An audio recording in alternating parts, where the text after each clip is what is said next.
In the international school world, if you want to be a great leader, if you want to progress in your leadership journey, you have to make sure that your front face and your backstage face get closer and closer together.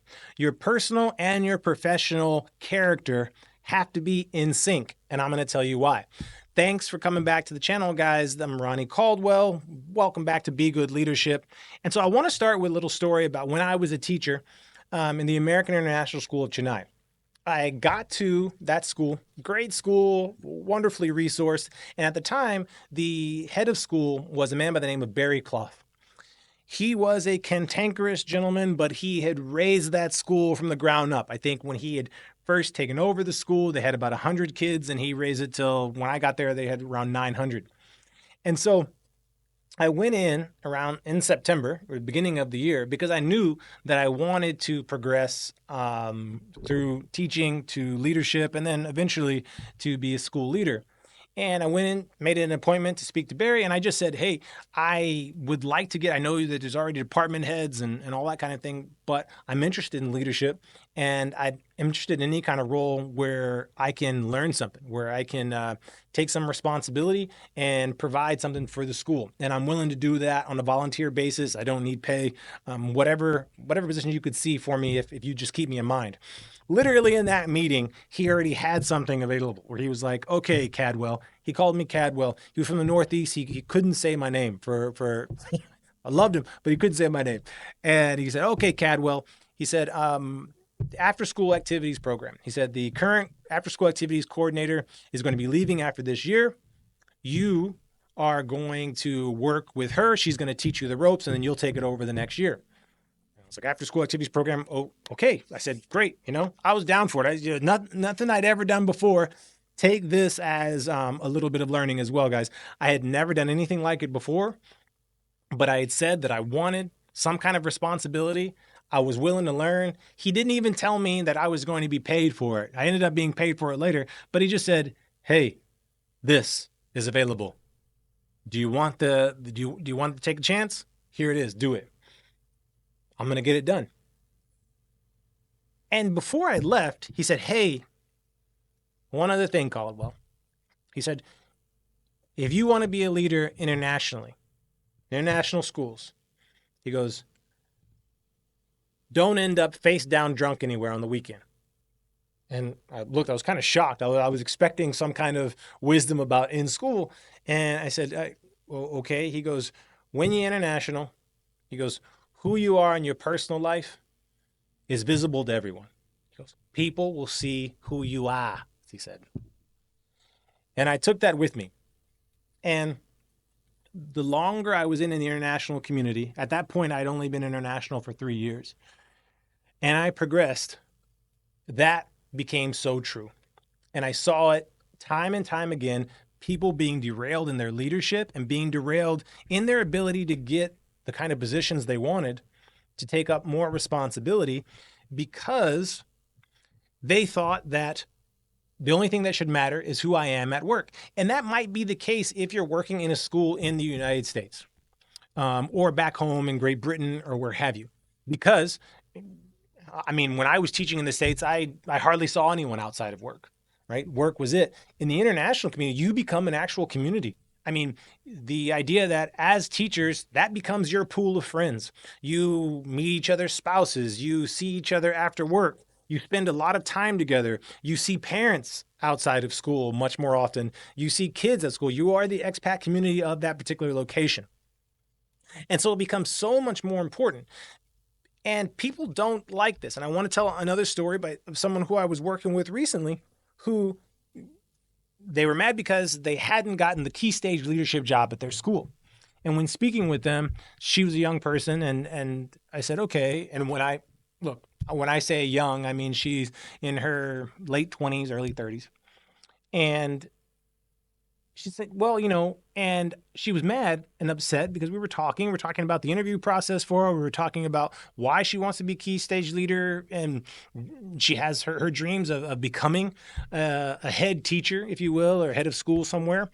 And she was frustrated because she felt much more competent work-wise than the person who got the position, which is common for people to feel sometimes, right? But I said, okay, well, never mind that. I said, what's making you the most upset about why you didn't get the position? Because she said there was a reason. And she said, well, from what she had heard, from rumor, from gossip, which is all over the place in every single workplace, but in the international school community, gossip is I mean, because we're so intertwined professionally and personally, that they didn't want to give her the key stage leadership position because of her socializing outside of school and what had seemed to be, you're young, you want to still party and have fun and do all these particular things.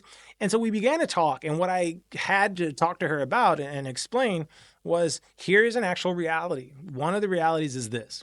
I said, within the international community, they get to see that and they get to see who that person is because, and when they see that, when other people talk about who you are outside of school as well as in school, people don't actually differentiate and believe really that you are so different at work than you are outside of work. And if you can't control yourself outside of work and you're letting go and doing whatever you got to do, then people are going to assume, I wonder how much she's able to control herself in work. And not just that, but they know that you're going to see these people outside of work. So even if you are on your best behavior at work, they know that the potential for you socializing, the potential for you being out and about, for parents to see you, for your teachers to see you in a particular way or view you in a particular way could derail your credibility. And I've seen not just people who are trying to get key stage leader positions, department positions, assistant principals, heads of school, whose credibility is derailed, who trust is lost, oftentimes because of who they show themselves to be when the suit is not on, when the tie is not on, when they're not in that office, when they're not walking around amongst the kids, who they are outside of that. And that seems to be unfair to many people, but I will tell you this, it is a reality. And if you've been in the international community of schools for any length of time, you know this to be true. You know this to be true. And so what do you do about it? Well, I think about, I've heard this example before of, you have your front face, your front facing personality, and that's who we show to people. That's our outside personality. That's who we let everybody see when we're at work and up front in front of people. Maybe some people might even say, and even an extreme version of that is a social media version of ourselves sometimes. But then there's also the backstage face. And the backstage face is pretty much who you are in pajamas. That's who you are when you're at home, eating your chips, watching your Netflix shows, right? And the role of a leader all the time, and I say actually the role of a good person, is trying to bring these two faces closer together, is trying to do the best they can to erase the gap between those two. Because that level of consistency is true character. Because also, the more we do that, the less stressed we are at work.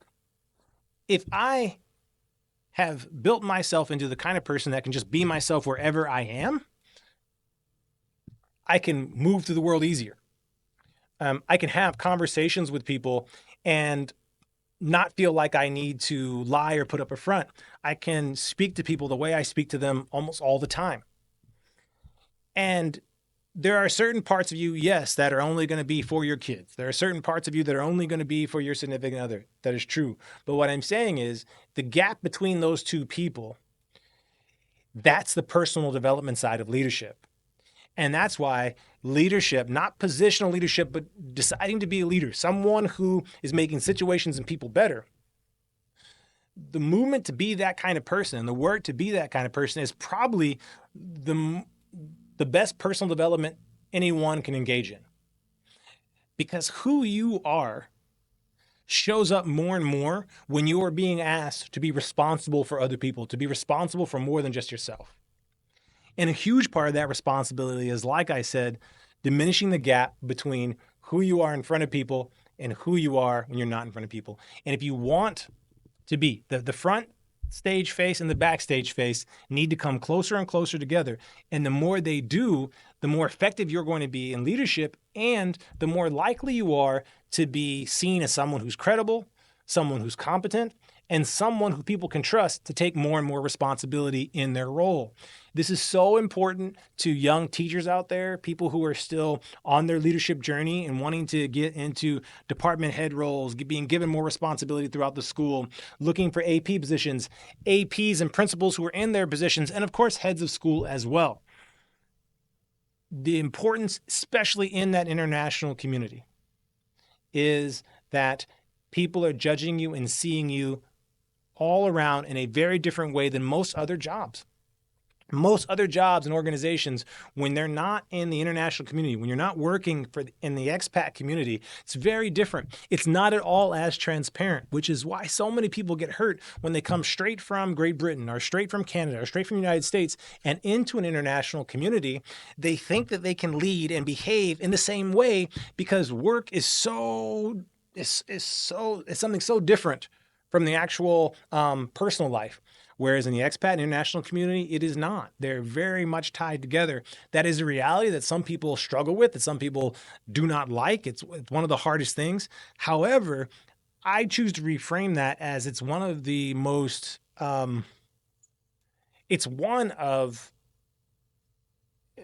strength-inducing, the most motivating things you can have.